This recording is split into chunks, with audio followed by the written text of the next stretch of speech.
ദൗത്യം പൂർത്തിയാക്കി ഒരു വർഷം കഴിഞ്ഞിരിക്കുന്നു. ഇപ്പോഴിതാ ചന്ദ്രനിൽ ഇടിച്ചിറങ്ങാൻ പോകുകയാണ് സ്പേസ് എക്സിന്റെ ഒരു റോക്കറ്റ്. ഇടിച്ചിറങ്ങാൻ പോകുന്നു എന്ന് പറയുമ്പോൾ മുൻകൂട്ടി തീരുമാനിച്ചൊരു ലാൻഡിങ്ങോ ശാസ്ത്രീയ പരീക്ഷണമോ ഒന്നുമല്ല. അബദ്ധവശാൽ സംഭവിക്കുന്ന ഒന്നാണിത്. 2 സ്വകാര്യ ചാന്ദ്ര ലാൻഡറുകളെ ബഹിരാകാശത്തേക്ക് അയക്കാൻ വിക്ഷേപിച്ച സ്പേസ് എക്സ് ഫാൽക്കൺ 9 റോക്കറ്റിന്റെ മുകൾ ഭാഗമാണ് ചന്ദ്രനിൽ പതിക്കാനൊരുങ്ങുന്നത്. വിശദമായി നോക്കാം. സ്വാഗതം ഇൻഡെപ്തിലേക്ക്.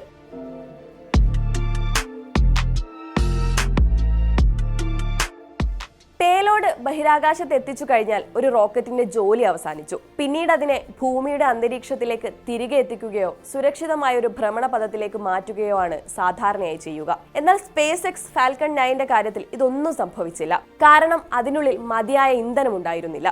അതിനാൽ ഈ റോക്കറ്റിന്റെ മുകൾ ഭാഗം ബഹിരാകാശത്ത് അനിയന്ത്രിതമായി പറന്നു നടക്കുകയാണ്. ഇപ്പോഴിതാ ഈ ഭാഗം ചന്ദ്രനിലേക്ക് ഇടിച്ചു കയറാൻ പോകുകയാണ്. കഴിഞ്ഞ ഒരു വർഷമായി ബഹിരാകാശത്ത് അലയുന്ന ഈ റോക്കറ്റിന്റെ ഭാഗങ്ങളെ ഭൂമിയുടെയും ചന്ദ്രന്റെയും സൂര്യന്റെയും ഗുരുത്വാകർഷണ ബലമാണ് ചന്ദ്രോപരിതലത്തിലേക്ക് വലിച്ചടപ്പിക്കുന്നത്.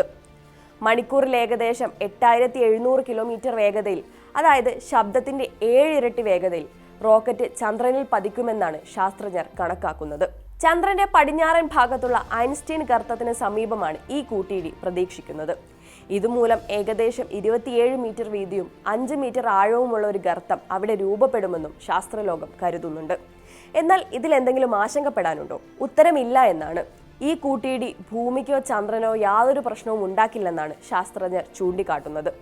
ചന്ദ്രന്റെ ഭ്രമണപഥത്തെ ഇത് ബാധിക്കില്ല. മാത്രമല്ല, ആഘാതം ചന്ദ്രോപരിതലത്തിൽ പോലും കാര്യമായൊരു മാറ്റവും വരുത്തുകയുമില്ല. വാസ്തവത്തിൽ ഗവേഷകർ ഈ കൂട്ടിയിടി സംഭവിക്കുന്നതിൽ ആകാംക്ഷയിലാണ്. കാരണം ഇതൊരു അപൂർവ അവസരമാണ് എന്നാണ് ശാസ്ത്രലോകം വിശ്വസിക്കുന്നത്. ഭൂമിയുമായി താരതമ്യപ്പെടുത്തുമ്പോൾ ചന്ദ്രനിൽ അന്തരീക്ഷമില്ല. ഗുരുത്വാകർഷണമാകട്ടെ വളരെ കുറവുമാണ്. അതായത് റോക്കറ്റ് വന്നിടിക്കുമ്പോൾ ചന്ദ്രന്റെ ഉപരിതലത്തിലെ പൊടിയും പാറയുടെ അവശിഷ്ടങ്ങളും ചിതറിപ്പോകുന്നതിന് പകരം ഉപരിതലത്തിന് മുകളിൽ വെച്ച് പൊട്ടിത്തെറിക്കുകയാണ് ഉണ്ടാവുക. ചന്ദ്രനിൽ അന്തരീക്ഷമില്ലാത്തതിനാൽ കാറ്റ് വീശില്ല എന്നതാണ് ഇതിന് കാരണം.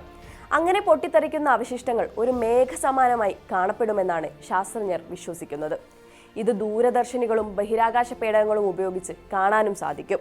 നാസയുടെ ലൂണാർ റെക്കണൈസൻസ് ഓർബിറ്ററും ദക്ഷിണ കൊറിയയുടെ ഡാനൂരി ലൂണാർ ഓർബിറ്ററും കൂട്ടിയിടിയുടെ മുമ്പും ശേഷവുമുള്ള ചിത്രങ്ങൾ പകർത്താൻ തയ്യാറെടുത്തു കഴിഞ്ഞു.